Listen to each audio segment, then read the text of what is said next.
സൗദാരം പൊന്നാനിയുടെ ആഭിമുഖ്യത്തിൽ വികസന കോൺക്ലേവ് സംഘടിപ്പിച്ചു. പൊന്നാനിയുടെ വികസന സാധ്യതകളെക്കുറിച്ച് പുതിയ പദ്ധതികൾ വിഭാവനം ചെയ്യുന്ന സമഗ്രമായ വികസന രേഖ ചർച്ച ചെയ്യുന്നതിനാണ് കോൺക്ലേവ് സംഘടിപ്പിച്ചത്. 7 വികസന മേഖലകളെ കേന്ദ്രീകരിച്ച് വിദഗ്ധരെ പങ്കെടുപ്പിച്ചുകൊണ്ട് സംഘടിപ്പിച്ച ശില്പശാലയിൽ ഉയർന്ന അഭിപ്രായ നിർദ്ദേശങ്ങൾ ക്രോഡീകരിച്ചാണ് വികസന രേഖ തയ്യാറാക്കിയത്. KP Naushad Ali MLA conclave ഉദ്ഘാടനം ചെയ്തു.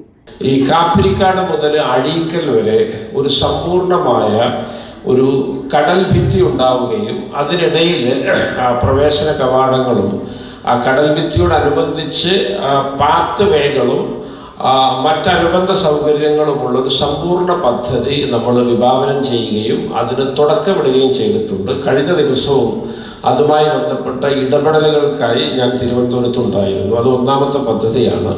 അതൊരു 6 മാസം കൊണ്ട് വേണ്ട സാമ്പത്തിക ഭരണ സാങ്കേതിക അനുമതികൾ പൂർത്തിയാക്കാൻ പറ്റും എന്ന് ഞാൻ വിശ്വസിക്കുകയാണ്. 2ാമതായിട്ടൊരു പദ്ധതി ഈ പൊന്നാനിയിലുടനീളം മഴക്കാലം വന്നു കഴിഞ്ഞാൽ വ്യാപകമായ വെള്ളക്കെട്ടുകളാണ്. അത് പൊന്നാനി മുനിസിപ്പാലിറ്റിയിൽ മാത്രമല്ല, നാഷണൽ ഹൈവേ വന്നതിന് ശേഷം പാലപ്പെട്ടി മുതലുള്ള ഇരുവശങ്ങളിലും അത് വലിയ നിലയിൽ അത് നിലനിൽക്കുന്നുണ്ട്. അത് സമ്പൂർണ്ണമായിട്ട് പരിഹരിക്കാൻ ചെറിയ തോതിലുള്ള ഇടപെടലുകൾ കൊണ്ട് ക്ഷണികമായ പരിഹാരങ്ങൾ മാത്രമേ ഉണ്ടാവുകയുള്ളൂ. അതിനൊരു ശാശ്വതമായ ഒരു പരിഹാരം നമുക്ക് ആവശ്യമായിട്ടുണ്ട്. അതിനും നമുക്ക് ഒരു നാഷണൽ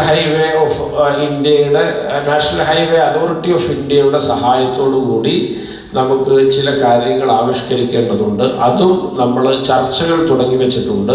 പ്രൊഫസർ K. ബിച്ചുകോയ അധ്യക്ഷത വഹിച്ചു. Akbar travels managing director KV Abdul Nasar വികസന രേഖ MLAക്ക് കൈമാറി. Chief adviser doctor Abdul Jabbar Ahammed വികസന രേഖ അവതരിപ്പിച്ചു. പെരുമ്പടപ്പ് ഗ്രാമപഞ്ചായത്ത് പ്രസിഡന്റ് K. വത്സലകുമാർ, ആലക്കോട് ഗ്രാമപഞ്ചായത്ത് പ്രസിഡന്റ് ആസിയ ഇക്ബാൽ എന്നിവർ സംസാരിച്ചു. ടെക്നിക്കൽ സെഷനിൽ സിനിമാ സംവിധായകൻ ശ്രീകുമാർ മേനോൻ പൈതൃകവും ടൂറിസവും പൊന്നാനിയുടെ വികസന സാധ്യതകൾ എന്ന വിഷയത്തിലും നബാർഡ് മുൻ ജനറൽ മാനേജർ ഷാജി സക്രിയ ആശയങ്ങളിൽ നിന്ന് യാഥാർത്ഥ്യത്തിലേക്ക് എന്ന വിഷയത്തിലും പ്രഭാഷണം നടത്തി. KV നദീർ മോഡറേറ്ററായിരുന്നു. പൊന്നാനിയാണ് ലോക ട്രേഡിൽ ഒരു വലിയ സ്ഥാനം വഹിച്ചതെന്നോ, ചേര രാജാക്കന്മാരുടെ തലസ്ഥാനം കരൂരാണെങ്കിൽ, അഡ്മിനിസ്ട്രേറ്റീവ് ക്യാപിറ്റൽ കരൂരായിരുന്നെങ്കിൽ വാണിജ്യ തലസ്ഥാനം പൊന്നാനിയാണെന്നോ, ഇവിടെ നിന്നാണ് കറുത്ത പൊന്ന് കൊണ്ടുപോയി ഈ സ്വർണം എന്ന് നമ്മളിന്ന് കാണുന്ന ഈ വലിയ പൊന്ന് എക്സ്ചേഞ്ച് ചെയ്യപ്പെട്ട് ഈ തീരങ്ങളിൽ സ്വർണം വന്നിറങ്ങിയ കഥകളോ നമ്മൾ ആരും പറഞ്ഞു കൊടുക്കുന്നില്ല. അതുകൊണ്ട് തന്നെ പൊന്നാനിയുടെ ചരിത്രം അറിയാത്ത, പൊന്നാനിയുടെ ഒരു പ്രമാണിത്വം അറിയാത്ത, പൊന്നാനിയുടെ പ്രൗഢി അറിയാത്ത എത്രയോ തലമുറകൾ നമുക്കിടയിലൂടെ കടന്നുപോയി. അടിസ്ഥാന സൗകര്യ വികസനം, വിദ്യാഭ്യാസം, ആരോഗ്യം, ടൂറിസം, തൊഴിൽ സാധ്യതകൾ, പരിസ്ഥിതി സംരക്ഷണം, സമഗ്ര വികസനം,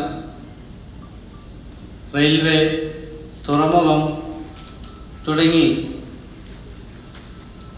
വിവിധ മേഖലകളെക്കുറിച്ചുള്ള നിർദ്ദേശങ്ങൾ ഇതിൽ ഉൾപ്പെടുത്തിയിട്ടുണ്ട്.